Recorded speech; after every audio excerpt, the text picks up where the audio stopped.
गत फेब्रुआरी मासरे एक स्वेच्छासेवी संगठन पक्षर सारगाँ पंचायतर 37 जन चाषी को मागणारे मुग विहन कीटनाशक औषध और सार बंटन करा चाषी मान परिवार पिछा 4 किलोग्राम लेखाएं विहन बंटन करा बेले उक्त स्वेच्छासेवी संगठन खातापत्र में क्या 8 किलो और क्या 12 किलो विहन बंटन कर उल्लेख कर एबे सामाजिक गणमाध्यम विरोधी दल पक्षर अभियोग करा एही अपप्रचार को आज सारगाँ सरपंच और तांको प्रतिनिधि समेत चाषी माने सांबादिक सम्मिलन में खंडन करिसेंती।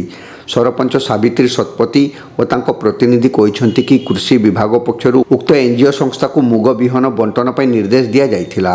एथिपई उक्त संस्था सरपंचक ठारू अनुमति नैथिला, किंतु परवर्ती समय रे कागजपत्र जालियाती करी अधिक परिमाणर मुग विहन बंटन करिथिबा एबे कुहा जाउछि। आगामी काली सरपंच संपर्क में विधिवत तदंत पई जिलापाल निकट में दाबी उपस्थापन करेंगे।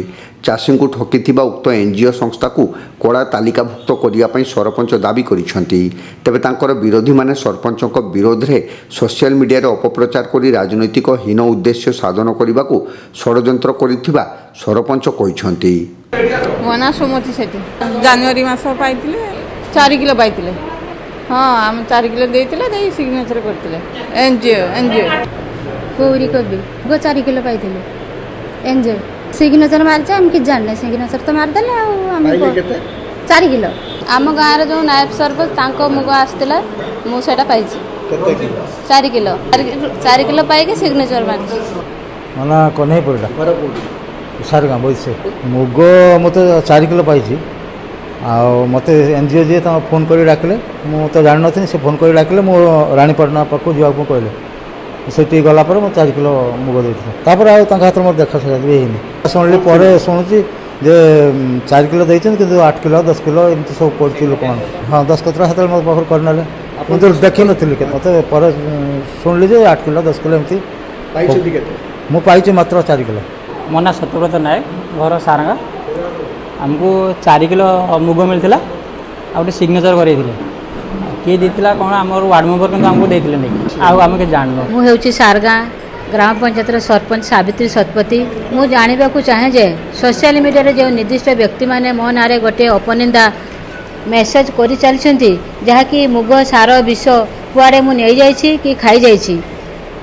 तेणु ए माध्यम मु आपण मान पाखरे जणाइबा चाहूँगी जे पंचायतवासी को मु एथिरे संपृक्त नुहे जो एनजीओ संस्था देइछि जो मानकु जो मान को पचारछि बा जो माने पाइछन्ति से माने मो पाखरे एबे अछन्ति से माने जहाँ पाइछन्ति मते कहिछन्ति एवं से माने मध्य सेही फॉर्मेट रे सिग्नेचर करछन्ति।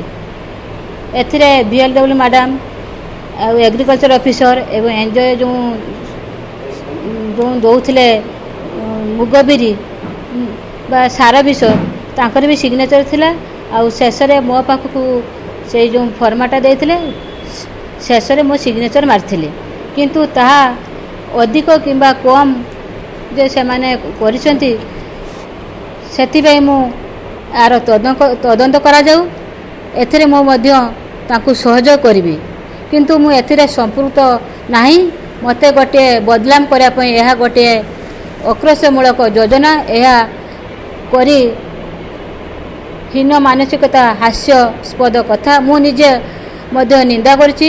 भोक जल से माने ताटिया कामुड़ुछंती मु जो पंचायतर सर्वांगीन उन्नति पई सदा सर्वदा कार्य करुछि विकास धारा को द्रुत गति आगे नहीं आम पंचायतर उन्नतिमूलक कार्य सब बड़े मो भागीदारी हो चली से माने सेटा को बर्दाश्त करि पारु नांती। तेणु से माने एमिति सोशल मीडिया रे मो नारे बेले बेले एमती मिछ कथा लिखिं सेटा को मो पंचायतवासी को ए बाबद जनाइबा चाहे जे मु एथिरे निर्दोष एवं मो एसबू जिनिस करिबारे मोर लिप्त नहीं जीए करिथुए ताकू दंड दिया जाऊ। समस्त ऑफिसर एनजीओ बीएलडब्ल्यू दस्खत करिया परे मु एथिरे दस्खत करिछि। जे माने पाइछंती मु भी तांकू फोन जगे कांटेक्ट करथिली से मान भी कहले हाँ आमे 4 किलो पाइछे से माने भी मो पाखरे अछंती। एहा परे जहाँ होइछि ए बाबद एनजीओ ऑफिसर बेनिफिशियरी और ऑफिसर माने कहबे जदि तार किछि भूल ହୋଇଛି ତାର ଦୃଢ଼ କାର୍ଯ୍ୟାନୁଷ୍ଠାନ ଗ୍ରହଣ କରାଯିବ। ଏଥିରେ ମୁଁ ସମ୍ପୃକ୍ତ ନାହିଁ କିମ୍ବା ମୁଁ କିଛି ଜିନିଷ ନେଇଯାଇ ନାହିଁ। ରାଜନୈତିକ ଉଦ୍ଦେଶ୍ୟ ନେଇ ଅପପ୍ରଚାର କରୁଛନ୍ତି। ଏଇଟା ହେଉଛି ହାସ୍ୟାସ୍ପଦ କଥା, ଯେହେତୁ ବିରୋଧୀମାନେ ହିଁ ତାକୁ ଅପପ୍ରଚାର କରିବାର ତାଙ୍କର ରହିଛି। ଆଜି ପର୍ଯ୍ୟନ୍ତ ଆମେ ଚାହୁଁଛୁ ସେ ଯେଉଁ ବାରମ୍ବାର ଲେଖୁଛନ୍ତି ମୋ ପରିବାର କରି ଆଖ୍ୟା ଦେଉଛନ୍ତି ଯେ ଆମେ କେଉଁଠି ମୁଗ ମାରିକି ଖାଇଯାଇଛୁ, ସରପଞ୍ଚ ଏବଂ ସରପଞ୍ଚଙ୍କ ପ୍ରତିନିଧି ଏଥିରେ ସମ୍ପୃକ୍ତ ଅଛନ୍ତି। ମୁଁ ପ୍ରଥମେ ତାଙ୍କୁ ବହୁତ ଧନ୍ୟବାଦ ବି ଦେଉଛି, କାରଣ ଏଭଳି ଅପପ୍ରଚାର କରିଲେ କାରଣ ସେମାନେ ଆମର ଯେଉଁ ଉନ୍ନତିମୂଳକ କାର୍ଯ୍ୟକୁ ସେମାନେ ସହ୍ୟ କରିପାରୁନାହାନ୍ତି।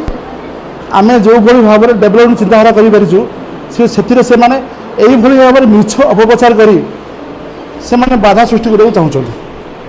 ଏ ହେଲା ପ୍ରଥମ ଉଦ୍ଦେଶ୍ୟ।